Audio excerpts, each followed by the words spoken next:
नमस्कार। ये पहला देश होगा जिसका प्रधानमंत्री अपनी मेहनत करके हड्डी हड्डी गला देता है।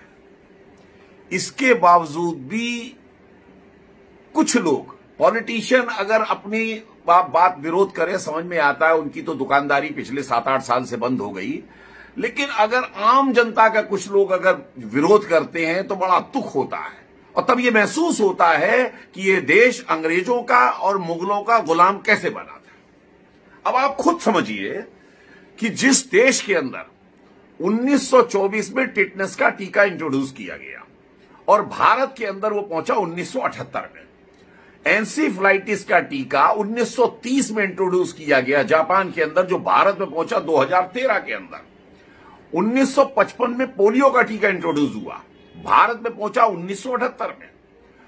1982 के अंदर हेपेटाइटिस बी का टीका इंट्रोड्यूस किया गया, जो भारत के अंदर पहुंचा 2005 के अंदर। 1998 के अंदर रोटा वायरस का टीका इंट्रोड्यूस हुआ, जो भारत के अंदर पहुंचा 2015 में। और जो कोरोना पिछले साल 2020 में हिंदुस्तान के अंदर आया, 2021 के अंदर भारत ने अपना टीका इंट्रोड्यूस कर दिया मोदी जी के नेतृत्व में, जिस पर गर्व करना चाहिए। उसकी जगह उस आदमी को गाली देते हैं।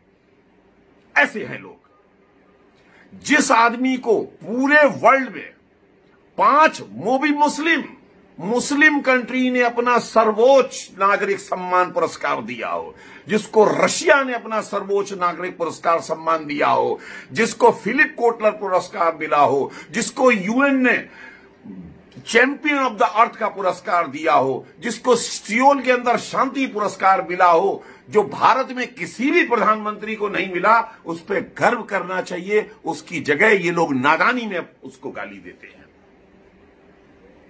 और तो और आप खुद समझिए, ये तो साक्षात बात है कि आज से यानी 15 अप्रैल को जब कोरोना वायरस का प्रकोप बढ़ा, ऑक्सीजन की कमी हुई, मात्र 4800 मैट्रिक टन इस देश के अंदर उत्पादन होता था। आज 8900 मैट्रिक टन का उत्पादन रातों रात कर दिया गया। ऑक्सीजन ट्रेनें चला दी गई और इंतजाम कर दिए गए। उसके बाद उस आदमी के ऊपर उंगली उठाते हो, शर्म नहीं आती? जिस में आपने एक चवन्नी का योगदान नहीं दिया, वो लोग खास करके कहते हैं कि पीएम केयर फंड का हिसाब दो। अब आप खुद बताइए, जिस पीएम केयर फंड ने 2200 करोड़ रुपया टीके में, 2000 करोड़ रुपया वेंटिलेटर्स के लिए, 1000 करोड़ रुपया प्रवासी श्रमिकों के लिए, 1000 करोड़ रुपया पीएसए ऑक्सीजन प्लांट के लिए, उसके अलावा 2 कोविड हॉस्पिटल बिहार के अंदर, इसके अलावा 1 लाख ऑक्सीजन कंसंट्रेटर के लिए खर्च किया हो, जो चौन्नी दुअन्नी देने वाले तो हिसाब मांग रहे हैं, जो 1500 जो लाखों हजारों करोड़ रुपया दे रहा है, उनको हिसाब की जरूरत नहीं है। जिस आदमी ने अपने 7 साल के शासनकाल में 15 नए एम्स, 100 से ज्यादा मेडिकल कॉलेज, 2,23,000 करोड़ का हेल्थ बजट कर दिया, जिसके राजकाल में भारत पीपीई किट्स में, मास्क में वर्ल्ड का नंबर 1 मैन्युफैक्चरर बन गया, जिसने अपनी तरफ से कोरोना काल में दूसरे को विपत्ति काल में सहायता दी, आप उस आदमी को शर्म आनी चाहिए उंगली उठाते हुए। आप महसूस करिए कि ये आदमी हमको मिला है, वरदान है। इसके बाद आप खुद समझिए, 9.5 करोड़ असली किसान, असली बोलूंगा, असली जो किसान काम वाला है, उनको सम्मान निधि 2000 रुपए की राशि हर क्वार्टरली देना, साल में 3 बार देना। इसके पश्चात महिलाओं के लिए गैस कनेक्शन पहुंचा देना, गांव के अंदर 20 लाख करोड़ का पैकेज दे देना। इसके बाद आप कहती हो उससे कि मोदी काम नहीं करता है।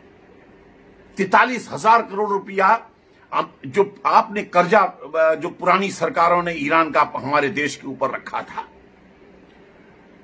उस 43,000 करोड़ को निपटाना, गैस कनेक्शन को महिलाओं के गांव गांव तक फ्री देने के बाद आप कहते हो पेट्रोल डीजल का भाव क्यों बढ़ गया, जिसके बगैर आप, ऐसा भी नहीं है कि कल से गाड़ी चलाना छोड़ दोगे अगर 2 रुपए या 4 रुपए बढ़ जाती है तो।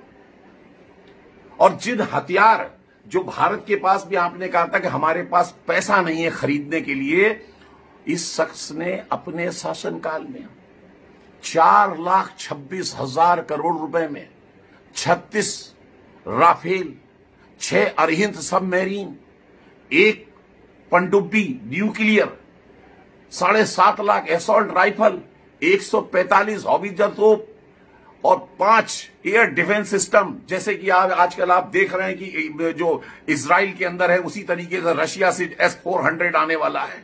इसकी डील कर ली। जब आप कहते थे हमारे पास पैसा नहीं है, इस आदमी ने कर लिया। और आप लोग, खास करके वो लोग जो मोदी के धुर विरोधी हैं, इस तरीके की वाहियात बातें करके उसके खिलाफ करते हैं। शर्म आनी चाहिए। और एक बात और कहूंगा, मनमोहन सिंह साहब ने कहा था पैसे पेड़ पर नहीं उगते। अगर पैसे पेड़ पे नहीं उगते तो पहले इस चीज का आंसर दीजिए कि आप जो नए नए सजेशन देते रहते हैं, पूरे देश में टीकाकरण फ्री कर दो, हर बेरोजगार को 6-6 हजार रुपया दे दो, आर्थिक पैकेज निकाल दो, दुनिया भर की और सारी सुविधाएं कर दो। अरे कहां से आएगा पैसे, ये भी तो बताओ, ये भी बताओ। आप केवल नाश लगाने के लिए हो देश का, आप केवल रोड़े अटकाने के लिए हो देश का। आपको बताना पड़ेगा ये आएगा कहां से पैसा, वरना उसको अपना काम करने दो मोदी को जो कर रहा है। और मोदी जी, मेरा भी आपसे एक विनम्र निवेदन है कि आपने बहुत काम किया है रोजमर्रा, पानी का, शौचालय का, बिजली का, रोड का, सड़कों का, रेलवे का। बस महसूस हो रहा है कि एक तरफ इस तरफ थोड़ा सा ध्यान देने की जरा ज्यादा जरूरत है, स्वास्थ्य के ऊपर, शहरों में और गांव में। बस ये काम कर देंगे, किला फतेह हो जाएगा आपका। आपको सलाम हम जैसे सारे लोग मारेंगे। बाकी जिनको बेवकूफ है, जिनको कुछ आता नहीं है, जिनको समझदारी नहीं है, उसको कोई नहीं समझा सकता, क्योंकि मूर्ख और मृतक अपने विचार नहीं बदल सकता। जय हिंद।